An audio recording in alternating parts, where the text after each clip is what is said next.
you're going to come up with a theme of the book. My theme for Ephesians is walking in Christ. The first 3 chapters are in Christ. What it means to be in Christ, how you get in Christ, all those things. The last 3 chapters are walking.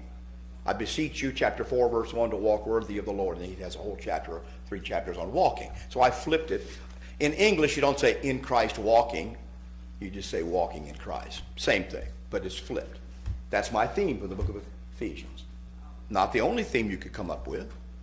You could come up with the magnificent and glorious church of Jesus Christ.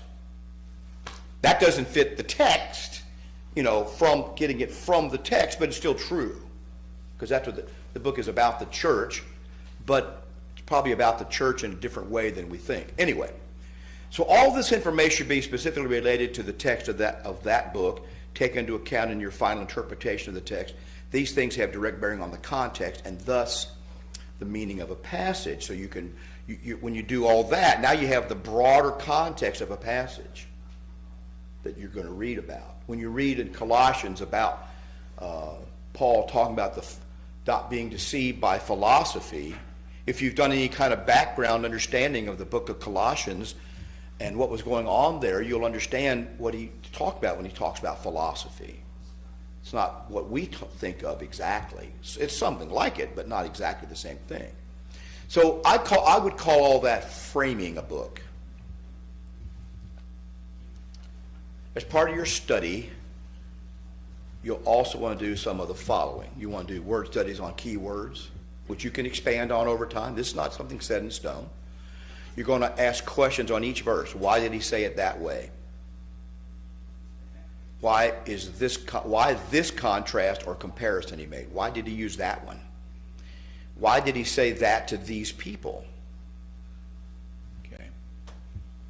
So this is good, for example, in a book like 1 Corinthians, to see why did he say this to these people? You really begin to see the book much more clearly and what he's meaning there. You'll ask, how does this fit into the whole book? This spectacular passage fit into the whole book? What's the application today? Is there some application I can make of this today? Am I like that? Here's the important one. Am I like that? How could I tell if I'm like that? Good or bad? How could I tell if I'm like that? This is the origin of my common question, what would that look like? Which you always ask, what would that look like if I saw it today?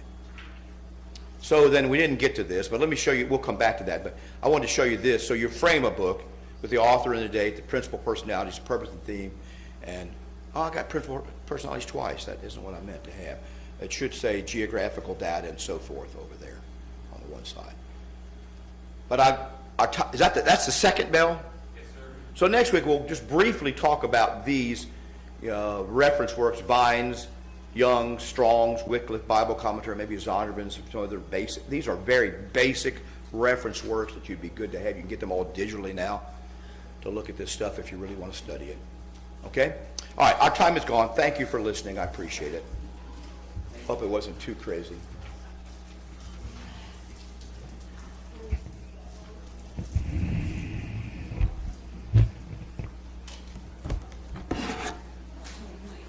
You're saying this should be geographic